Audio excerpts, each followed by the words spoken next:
दोस्तों, welcome to my YouTube channel game through IT. My name is Hariom Kumar. आज मैं network security का 5th lecture लेकर आया हूँ। आप सभी से रिक्वेस्ट है कि आपने इस प्ले लिस्ट को एक्सेस नहीं किया है तो प्लीज़ जाकर इस प्ले लिस्ट को एक्सेस करके और जितने भी इससे पहले वीडियो अपलोड किया गया है उसको पढ़कर आएंगे तो अच्छे से समझ में है। इसमें पढ़ना नहीं है, केवल वीडियो को सुन लेना है। सुनने से ही टोटल याद हो जाएगा। मैंने इसको इतना ईजी करके बताया है कि आपको 100% ही याद हो जाएगा। आप जाकर केवल एग्ज़ाम में 100% लिख सकते हो। कोई भी क्वेश्चन आए इससे रिलेटेड क्वेश्चन हो तब, अन्यथा दूसरा क्वेश्चन तो नहीं हो सकता है। लेकिन जो इसमें पढ़ाया गया हो और आपने इसको अगर ध्यान से सुनेंगे तो आप इसको 100% आप कोई भी क्वेश्चन को अटैम्प्ट कर सकते हैं। ठीक है, तो इस 5th लेक्चर में हम लोग क्या करेंगे, सिक्योरिटी मैकेनिज्म को पढ़ेंगे। सिक्योरिटी मैकेनिज्म का मतलब होता है कि कैसे कैसे प्रोसेस से गुजरना होता है। ठीक है ना, तो security mechanism are use to provide the security. ठीक है, सिक्योरिटी मैकेनिज्म क्या करता है, सिक्योरिटी प्रोवाइड करने का काम करता है। ठीक है, तो इसका अलग अलग टाइप है। ठीक है ना, तो इसमें फर्स्ट टाइप है इनसाइफरमेंट का मतलब आसान भाषा में बताता हूँ कि इनसाइफरमेंट मतलब एक प्रकार का ऐसा एल्गोरिदम है, या और एक बोल सकते हैं ना, एक एल्गोरिदम ही है जिसके थ्रू हम लोग प्लेन टेक्स्ट जैसे नॉर्मल मैसेज सेंड करते हैं, तो वो प्लेन टेक्स्ट को हम लोग जैसे एक प्लेन टेक्स्ट हम लोग सेंड करते हैं किसी को, तो वो साइफर टेक्स्ट में कन्वर्ट हो जाता है। तो इस प्रोसेस को क्या बोलते हैं, इनसाइफरमेंट बोलते हैं। ठीक है, इनसाइफरमेंट, इन मतलब इनक्रिप्शन और साइफर मतलब साइफर टेक्स्ट, नॉर्मल टेक्स्ट को साइफर टेक्स्ट में कन्वर्ट हो जा रहा है, तो इनसाइफरमेंट हो रहा है। यहाँ पे मतलब एक एल्गोरिथम लगाकर उस मैसेज को साइफर टेक्स्ट में कन्वर्ट कर दे रहे हैं, प्लेन टेक्स्ट को। ठीक है, सेकेंड वाला है डिजिटल सिग्नेचर समझ रहे हैं ना, कि जैसे आप कहीं भी अगर आजकल तो डिजिटल ज़माना हो गया, तो इसमें ना डिजिटल सिग्नेचर का बहुत सारे रोल प्ले कर रहा है। लाइक कोई भी जैसे ऑफिसर होता है वो अपने डिजिटल सिग्नेचर परफॉर्म कर देता है आपके डॉक्यूमेंट पे, तो वेरीफाई होता है कि वो ओरिजिनल सिग्नेचर है या नहीं है। नहीं तो कोई भी डिजिटल सिग्नेचर आजकल एडिट एंड पेस्ट कर सकता है ना, तो वो एक प्रकार का वेरीफाइड सिग्नेचर होता है। ठीक है, तो पहले इससे पहले अगर जब डिजिटल सिग्नेचर नहीं था तो क्या होता था कि एक एक पेज को सिग्नेचर करना रहता था। आजकल तो डिजिटल सिग्नेचर हो गया, मल्टीपल प्लेस पे एक ही टाइम में सिग्नेचर हो सकता है। तो ये सब क्या है, इलेक्ट्रॉनिकली परफॉर्म हो रहा है ना। ठीक है ना,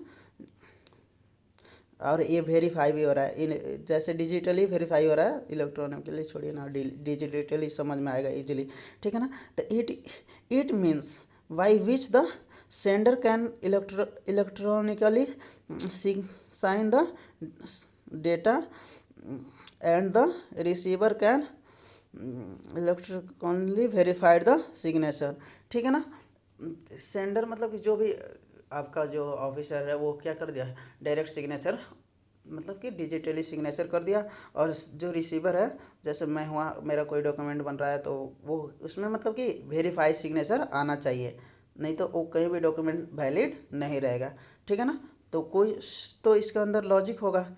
ठीक है, तो वो क्या होता है, वो उस प्रोसेस को हम लोग क्या बोलते हैं, डिजिटल सिग्नेचर आगे जाकर पढ़ेंगे इसको डीप में। ठीक है, और डायग्राम भी इसका देखेंगे। ठीक है ना, तो अभी तो याद कर लीजिए कि ऐसा सिग्नेचर होता है जिसके थ्रू मतलब इलेक्ट्रॉनिकली एक प्रकार का इलेक्ट्रॉनिकली सिग्नेचर होता है जिसको परफॉर्म करके मतलब कि इलेक्ट्रॉनिकली परफॉर्म होता है, और वेरीफाई भी इलेक्ट्रॉनिकली हो जाता है। नेटवर्क पे ही वेरीफाई और नेटवर्क पे ही मतलब तेरे नाम से ख़त्म और तेरे नाम से ही शुरू, तो वही बात है कि इलेक्ट्रॉनिकली सिग्नेचर हो जाता है और इलेक्ट्रॉनिकली वेरीफाइड भी हो जाता है। We can say it is mathematical scheme for the authentication, एक प्रकार के मैथमेटिकली स्कीम है जो क्या होता है, स्कीम होता है और ऑथेंटिकेशन होता है। थर्ड टॉपिक है डाटा इंटीग्रिटी। क्या है थर्ड वाला, data integrity. This mechanism append to the data और शॉर्ट चेक वैल्यू। ठीक है ना, इसके एक एग्जांपल से समझा रहे हैं डाटा इंटीग्रिटी को, एक एग्जांपल से समझा रहे हैं यहाँ पे। तो देखते हैं यहाँ पे थोड़ा सा लेसन, तो जैसे कि आप एक मैसेज, जैसे ए नाम का ये सेंडर है, बी नाम का एक रिसीवर है। तो ए नाम का एक सेंडर इतना लेंथ का मैसेज सेंड कर रहा है, तो उस लेंथ को यहाँ पे रख देगा, ठीक है ना। तो वो मतलब कि लेंथ ही नहीं, इसमें मतलब कि वो जो हैश कोड में कन्वर्ट होता है तो वो कितना बिट का है यहाँ पे रख देता है, और ये इधर मैसेज रहता है। यहाँ पे क्या रहेगा, मैसेज, यहाँ पे एक प्रकार का लाइक की समझ लीजिए। तो इसके थ्रू ये वैल्यू रहेगा, एक प्रकार का वैल्यू, तो वो रिसीवर के पास जाएगा। फिर अगेन सेम प्रोसेस के थ्रू मैसेज, यहाँ पे वैल्यू, मैसेज को क्या करेगा वो इस वैल्यू में कन्वर्ट करके और कंपेयर करेगा, ठीक है। किसके थ्रू, ओरिजिनल वैल्यू के थ्रू, ओरिजिनल वैल्यू के थ्रू। जब ओरिजिनल वैल्यू में, अगर ओरिजिनल वैल्यू में क्या हुआ, ओरिजिनल वैल्यू और न्यू वैल्यू, ओरिजिनल वैल्यू और न्यू वैल्यू सेम हो जाए, तब क्या हो, उस समझ जाएगा कि डेटा इंटीग्रिटी है यहाँ पे, मतलब कि कोई मैसेज में चेंज नहीं हुआ है। स्टार्टिंग से ही हम लोग पढ़ते आ रहे हैं कि डेटा इंटीग्रिटी का मतलब होता है कि message without changing on the network, ठीक है ना। तो अब चलते हैं नेक्स्ट टॉपिक देखते हैं। यहाँ पे ऑथेंटिकेशन एक्सचेंज, ठीक है ना। ऑथेंटिकेशन एक्सचेंज का मतलब हुआ कि यहाँ पे इन दिस टू क्या लिखे हैं, integrity exchange some message to prove their identity to each other, ठीक है। अभी समझा रहा हूँ इसके एक एग्जांपल के थ्रू, ठीक है ना। तो जैसे ए नाम का एक पर्सन हो गया, ए नाम का एक पर्सन हो गया और बी को मैसेज सेंड कर रहा है, तो ये अपना आइडेंटिटी एक थर्ड पर्सन ऑथेंटिकेटर रहता है, ठीक है। ये दोनों का अभी ना जीबी व्हाट्सएप का एक एग्जांपल दिया था कि जीबी व्हाट्सएप क्या करता है, आप मैसेज सेंड करते हैं तो वो स्टोर करके और सेकेंड वाले के पास डिलीट ही नहीं होता है। तो ये किस ऑथराइज पर्सन ऑथेंटिकेशन रहता है, जो बताता है कि हाँ आपने मैसेज 100% सेंड ही किया था, ठीक है।